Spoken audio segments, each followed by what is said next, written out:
infanta María Teresa se hallaba en su cámara acompañada de dos meninas y de su bufón favorito, el cabezudo Luisito. La infanta era hija de Felipe IV y de su primera esposa Isabel de Borbón. Estaba en la flor de su mesurada belleza. Su tez era de una blancura extraordinaria, los ojos de un azul alegre, su boca prieta y bermeja y, como todas las de su raza, con el labio inferior carnoso y un tanto caído. Sus dientes no eran tan bellos. Desiguales, les faltaba blancura, cosa que en la corte de Francia se atribuyó al abuso del chocolate. Poseía una voz agradable, dulce y juvenil. Ante ella doblaba la rodilla el aposentador don Diego Velázquez de Silva. Era un caballero de eminente firmeza, el rostro fatigado, la mirada serena. Vestía traje negro, como era obligación en la corte, con mangas acuchilladas de seda blanca. En su pecho lucía la roja cruz de Santiago, pues hacía 3 años que era caballero de esta noble orden. Así reverente, el aposentador del rey, el gran pintor de cámara, le ofrecía una miniatura con el retrato de sus majestades tal como aparece reflejado en el cuadro de las Meninas. En el envés de la miniatura se veía un pequeño retrato de Isabel de Borbón, su madre. Por respeto, Diego Velázquez había pintado al rey a doña Mariana, su esposa, que era, por otra parte, prima hermana de la infanta María Teresa, su mejor amiga desde su llegada a Madrid. La infanta rogó gentilmente al pintor de cámara, a quien admiraba, que se levantara, cosa que don Diego hizo trabajosamente, pero sin perder su prestancia. Quedó ante ella en actitud respetuosa, un tanto inclinada la cabeza grande y poderosa, y alzó la mirada tranquila. La señora infanta habló con voz clara y transparente. Os agradezco mucho, don Diego, este ofrecimiento, y más porque me consta que nunca retrataseis a los reyes juntos, como no fuera reflejados en el espejo en vuestro cuadro la familia de Felipe IV. Pero lo que más emocionada me obliga a vos es que os hayáis acordado también de poner el retrato de mi madre, cuya memoria me es tan dulce y dolorosa. Yo tenía 6 años cuando pasó a la gloria, y la recuerdo junto con mi hermano Baltasar Carlos, a quien tampoco dejo de llorar cada día.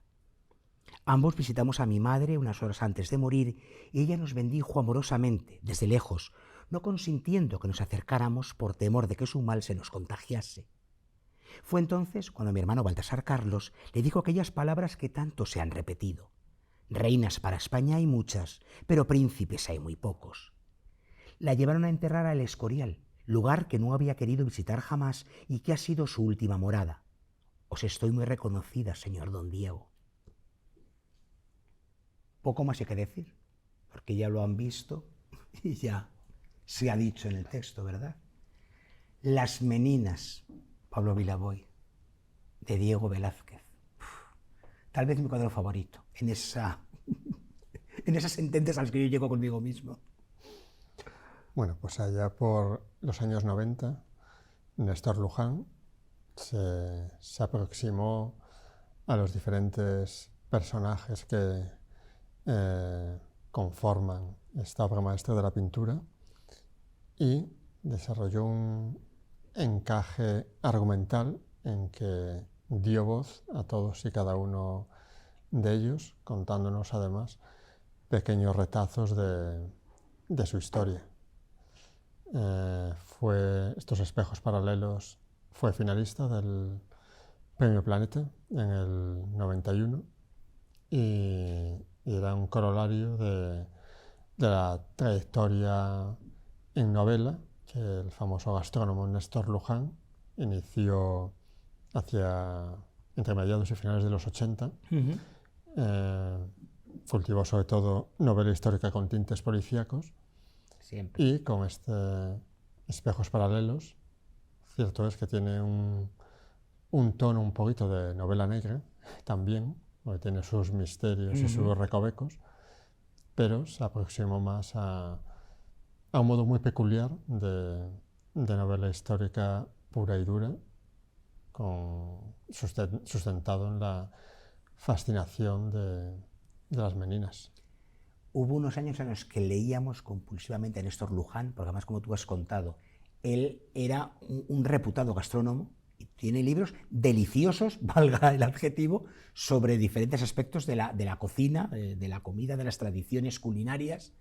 Luego era un estupendo historiador, además es historiador, como dices, buscando interrogantes, buscando episodios poco o mal conocidos, o como el cuadro de las Meninas, que se sigue aún discutiendo cómo colocó Velázquez esos supuestos espejos paralelos para conformar el cuadro completo. Y estaba en televisión, era alguien a quien conocíamos, a quien escuchábamos, que era un gran divulgador, era original. Sus novelas siempre tienen unos planteamientos muy curiosos, dando la vuelta a géneros. Y como a veces hemos dicho, un buen día, yo el primero, hemos dejado de leerle. Bueno, pasa con algunos nombres punteros de la literatura que de repente, no se sabe bien por qué, las corrientes lectoras se detienen y nos siguen. Pero bueno, nunca es tarde para recuperar a Néstor Luján y bueno, si es además unido a esta obra maestra de Velázquez y de su fascinación y siguiendo además esos espejos paralelos que son metáfora de cuanto sucede en esta novela, pues mejor que mejor. Es que es maravilloso. Vuelves a él y al minuto 3, nunca mejor dicho, estás dentro del cuadro. Porque él consigue que estés dentro del cuadro. Y luego esa originalidad, esos diferentes puntos de vista. De hecho, lo que hemos leído ahora es la introducción número 2, porque el libro tiene 3 introducciones antes de que arranque la novela propiamente dicha. Era así, como digo, de original y de innovador Néstor Luján. Pues nada, a conseguir espejos paralelos u otras de las novelas histórico-policíacas, si se puede usar ese término de Néstor Luján.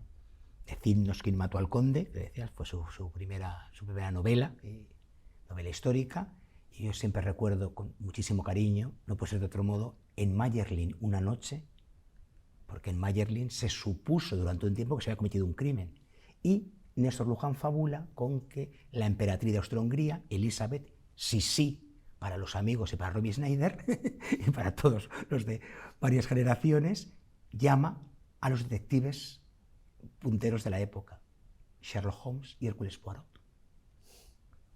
Eso es ingenio, lo de Néstor Luján, digo. Sí, señor. Pues no crean que, al margen de por Néstor Luján en sí, por supuesto, que he citado en balde a Sherlock Holmes, porque Sherlock Holmes flota de algún modo, ahora lo veremos, pero claro, por época le corresponde a él en una novela negra muy peculiar y particular que se ha publicado recientemente, una novela que ya se anuncia como la primera de una serie, con lo cual uno ya la lee con la satisfacción de decir, bueno, llegamos al final, pero sé que va a haber más aventuras, porque claro, cuando se crean 2 personajes, como los que se han creado aquí, eso tiene que tener continuidad. Esa novela se llama Ciudad de cenizas y tenemos a su autor con nosotros, Quique Corella. Bienvenido a El Arpa de Bécquer. Hola, ¿qué tal? Buenas Muy tardes, bien, muchas gracias. pues encantados con tu novela, que ¿Sí? nos lleva a la Semana Trágica, 1909, y nos presenta un investigador, digámoslo así, ahora vamos con ello, pero al uso como pavía, al fin y al cabo es policía, es inspector, pero un detective tan peculiar como un sereno, Hernández. Pero Así es. esto ¿cómo fue, Quique? Porque claro, tú eres de allí. Primero fue el barrio, luego llegó la época, luego llegó el sereno. ¿Cómo empezaste a crear Ciudad de cenizas? Bueno, primero empieza todo con un pequeño relato que estaba haciendo yo, en el que realmente Hernández no aparecía, todavía no había sereno, era solamente el inspector Pavía. Y después sí que, bueno, todo esto empieza a germinar un poco una idea que luego se extendería acabando siendo Ciudad de Cenizas, en la que, bueno, pues como siempre van ocurriendo diferentes cosas y lo que sucedió aquí es que yo recordé que de pequeño pues me impresionaba mucho la figura del sereno, porque yo a veces tenía miedo por la noche y recuerdo que mis padres pues me decían que no me preocupase que había un sereno, cosa que ya no existía en Barcelona hacía muchísimos años. Y entonces se me ocurrió, bueno, pues que sería una buena idea porque siempre hemos visto muchos tipos de investigadores, normalmente periodistas, jueces, fiscales, policías, por supuesto, detectives, etcétera. Pero pensé que no, bueno, yo por lo menos nunca había leído nada sobre un sereno. Y entonces, pues bueno. También, bueno, averigüé en aquel momento que también tenían facultades como de policía judicial, por el desempeño de sus funciones, aunque nunca se les encargue, pues un juez nunca les encargue la investigación de ningún crimen, pues porque tienen esa potestad, la tiene ahora mismo pues la Guardia Civil, la Policía Nacional, etcétera, etcétera. Pero dije, bueno, pues, ¿qué pasaría si la policía de aquella época solicitase ayuda pues a un sereno? ¿No?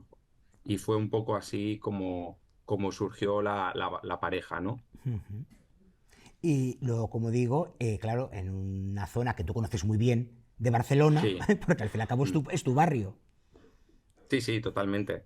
Sí, sí. Bueno, yo no vivo en el mismo barrio, yo vivo en un barrio que antiguamente era un barrio obrero, que era Poblenou, sí, donde estaban, bueno, muchas fábricas, se apodaba el Manchester catalán. Mm.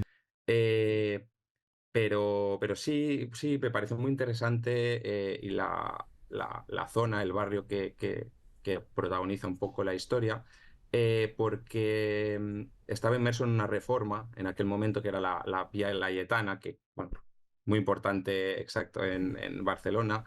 eh, y en aquel momento se estaba construyendo esta vía. Entonces era un poco como la expansión de Barcelona ya se había empezado muchos años antes con el derribo de las murallas y el ensanche, pero en aquel momento era un poco el casco antiguo, pues lo que ahora conocemos como el Raval, el Gótico, todo esto, pues realmente se tenía que oxigenar de alguna forma y se abrió en canal hacia el ensanche. Entonces se cogió todo el barrio antiguo de Barcelona y se abrió una gran avenida, que es la Vía Laietana, en aquel momento, con lo que supuso de desaparición pues de todo, de edificios, de plazas, de calles, Ujú. y me pareció un momento pues muy convulso en la ciudad, junto con la Semana Trágica, como para poder estar pues, investigando un crimen.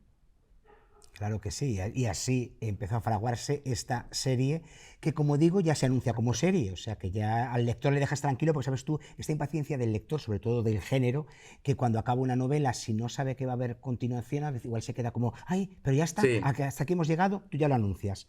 Va a haber una serie, al menos va a haber una segunda con Pavía y Hernández. eso seguro porque ya la tengo casi acabada. Mira. O sea que eso seguro. Sí, porque es que acabas, has creado unos personajes muy complejos que dan para mucho. Además, uno lo percibe desde el momento en que entra en Ciudad de Cenizas. Aquí hay Sí. bastante, hay mucha tela que cortar. No se pueden agotar en una novela. Bueno, eso me he ido dando cuenta también a medida que la gente lo leía, porque claro, al principio yo no soy muy experto en esto de los libros, pero en Ujú. cuanto lo lanzas, como que pierdes un poco el control de lo que has escrito y la gente lo interpreta y entonces lo que a ti te parece que es muy importante no es tan importante y lo que parecía un detalle es lo más importante. Y aquí ha sucedido con los personajes, que bueno, yo quizá no pensaba que harían tanta gracia y resulta que bueno, me he ido dando cuenta de que el punto fuerte, pues un poco la relación que tienen los dos protagonistas entre ellos, que son muy diversos, muy Claro. diferentes entre ellos, Ujú. se complementan muy bien y a la vez generan unas tensiones que yo creo que en la segunda, por ejemplo, irá a más Claro. porque puede ser muy divertido también. Hablemos de ellos. Claro, yo decía lo de, Mm. cito a Sherlock Holmes, porque obviamente al ser Semana Trágica, digamos, Sherlock Holmes ya está en activo. Hércules Poirot, al que también cité por la novela de Luján, le quedaban unos años porque Agatha Christie nos le Sí, presenta en el año 20, pero sobre todo sí, porque, digamos que Pavía sería el Watson de la historia, pero tú das muy bien la vuelta de tuerca al rol de Watson porque es un narrador muy activo que se permite enfrentarse al investigador, sí. digámoslo así, principal y que tiene su propia forma de investigar. Sí, también alguien lo comparó también un poco con Hastings, Claro, a Watson, que quizá era un poco más activo, ahora que dices esto, un poco más activo que Watson a lo mejor. Eh, pero sí, sí, ciertamente Hernández es un poco, forma un poco, quizá no va tan perdido exacto. como Watson, ¿no? Siempre está ¿no? Es un poco el listo y el tonto, que no es Eh, que sea el listo y tonto, sí, es el que sabe, claro. pero son los roles que ocupan un poco, ¿verdad? Sobre todo porque además Sherlock, claro, es tan altivo que todos los demás son inferiores. Exacto, claro. Entonces, claro, también es una forma de ir dosificando la información. Si el protagonista lo sabe todo y está narrado en primera persona, Ujú. pues bueno, es complicado que no, o que no desveles partes importantes o que no haga sentir estafado al lector porque le has ocultado información. Es complicado este tipo de novela Ujú. detectivesca, policíaca, de misterio, jugar limpio con con el lector. Pero tú lo haces, porque no. También eso que le pasa a veces a Conan Doyle, es verdad que de repente Sherlock tiene conocimiento universal, se lo sabe todo, Divino. verdad, claro, ¿verdad? Y te habla de no, no, es que llevaban el bajo del pantalón, no sé qué, de un hongo, que tú, ¿cómo voy a adivinarlo? Aquí el lector que vaya tomando nota, que vaya atento, podría ir Sí, sabiendo lo que va a ocurrir después. sí, yo creo que en ese sentido se he jugado bastante limpio. No hay nada que venga del exterior en Sí, el último capítulo. Exacto. No, yo creo que no. También pasa con algunas de Agatha Christie, me parece. Que yo creo que sí, si quien va tomando nota y esté atento podría llegar a saberlo. La idea es que no, no, pero claro, pero claro, bueno. en este tipo de novelas, al menos es mi opinión, siempre suele haber 5 o 6 personajes que siempre son sospechosos. Entonces, estadísticamente es bastante probable que uno sospeche, acierte en sus sospechas.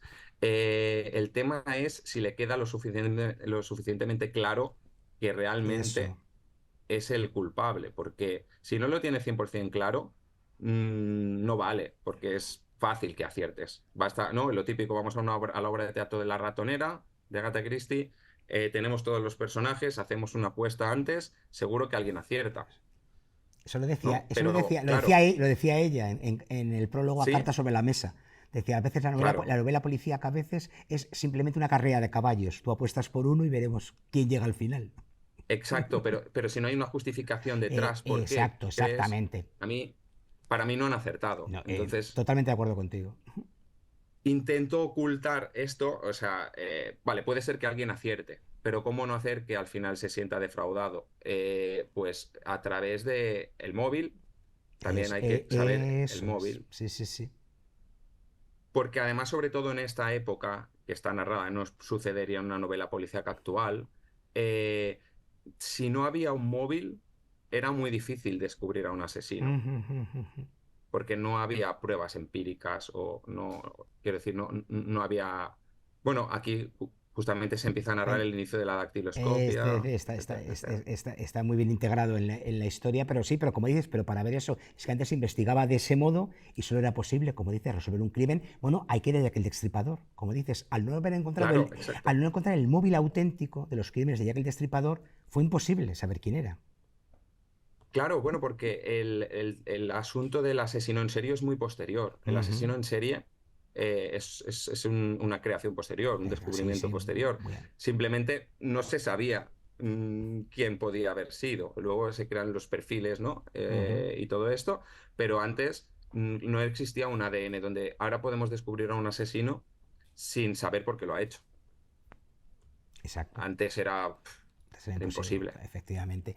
Hay una cosa que me gusta mucho de Pavía, cuando en un momento dado le dice a Hernández que le deje, que tenga las notas, que esté todo muy bien y pulcramente apuntado, porque necesita la visión de conjunto, ya que si no naufraga en los detalles. Y me gusta porque es como al revés que muchos detectives de las novelas, e incluso a lo mejor de la realidad, ¿no? El detalle Sí, es el que les da la solución del crimen. Colombo, acuérdate, Colombo se fijaba en una sí, cosa, sí, sí, sí. como decía la canción de Pepe da Rosa, una simple tontería daba con la granuja. Pero me gusta también eso, porque él dice, no, no, deme visión de conjunto. Los detalles están muy bien, pero como no tenga el conjunto, no sé por dónde voy. Sí, exacto. Sí, bueno, esto creo que salió, siempre hay alguna parte personal del autor que yo creo que a veces sale, y justo ahora que lo comentaba, no lo había pensado antes, ¿eh? Pero pensaba en mí en la universidad, por ejemplo, que a mí me costaba mucho tomar apuntes, porque si no realmente me perdía en clase, o sea, no era por chulería, era que prefería estar atento a clase y luego si eso ya Ya me pediríamos hacía un los apuntes, resumen. claro. O pedir, sí, básicamente pediríamos los apuntes. Lo hemos hecho todos. Pero sí, pero quería entender el global y en eso Exacto. supongo que sale un poco ahí también lo de Pavía.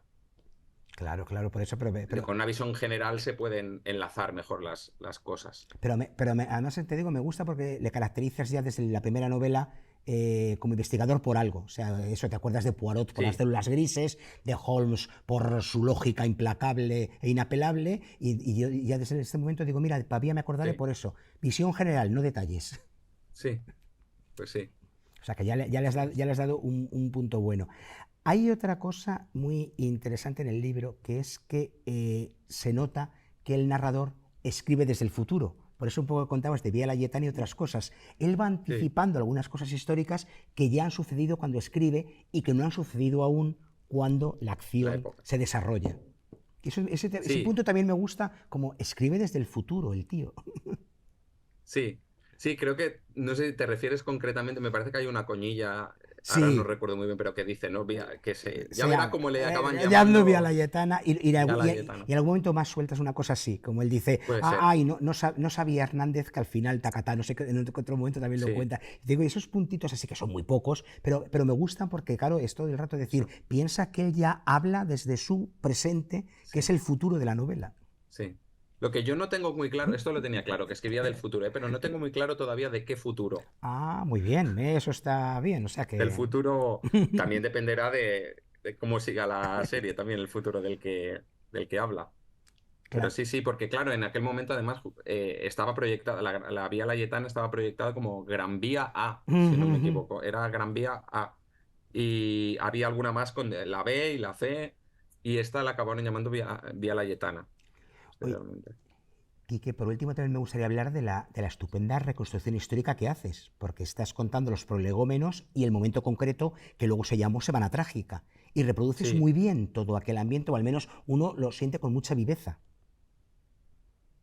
sí, pues me alegro, la verdad es que me alegro, porque tampoco era fácil, sí que ayudaba un poco en el misterio, el ambiente hostil que había en la ciudad, porque tanto a través de las obras de la Vía Layetana como también de los sucesos que luego acabarían siendo la Semana Trágica, la huelga general, seguida Ujú, de ujú. ya los disturbios y todo esto, genera un poco de confusión que yo también creo que ayuda a bueno, estresa un poco la situación. Pero sí, bueno, fueron unos días complicados y ya era la antesala un poco, si no estoy equivocado, al año siguiente, ya al 1910, me parece que ya se funda la CNT, la Confederación Nacional del Ahora Trabajo. también 10 u 11, tampoco no recuerdo ahora, pero sí, pero vamos, muy Sí, poco después, eso sí, no y es... de hecho, aquí ya existía Solidaridad Obrera, me parece que Sí. era el embrión, Ujú. con lo cual aquí ya empieza a haber un ambiente que luego ya sigue con el pistolerismo, Ujú. la dictadura de Primo de También, Rivera, exacto. la República, etcétera, etcétera. O sea que en 1909, con esto yo creo que empieza todos los acontecimientos que van a seguir ya hasta la Guerra Civil. Pues qué decirte, Quique Corella, que esperamos impacientes lo siguiente, que las cenizas ahora se las lleve, porque ya están ahí, se las lleve Sí, el viento, pero que nos traigan, ese viento nos traiga esa segunda novela de Pavía y Hernández, que será seguramente un éxito, y digo seguramente en el sentido de seguro, como lo está siendo ya la primera, porque ya has visto que te estará llegando, ¿no? En la comunidad lectora hay expectación, sí. interés y gusto por tu novela. Pues muchas gracias, Oscar. Muchísimas gracias, un placer. Pues ya saben ustedes que esta Ciudad de Cenizas, si no lo saben, se lo digo yo ahora mismo, la ha publicado Almuzara, que hace estas colecciones estupendas de novela negra que tanto nos gustan y que da gusto acariciar, tener y sobre todo leer. Y por supuesto voy a ver cómo está el arpa, porque cuando hablamos de cenizas, cuando hablamos de cosas que terminan y demás, se pone un poquito más sombría. Entonces voy a ver si logramos que ese ángulo oscuro se ilumine con algún libro y dentro de muy poco volvemos y se lo contamos. Muchas gracias.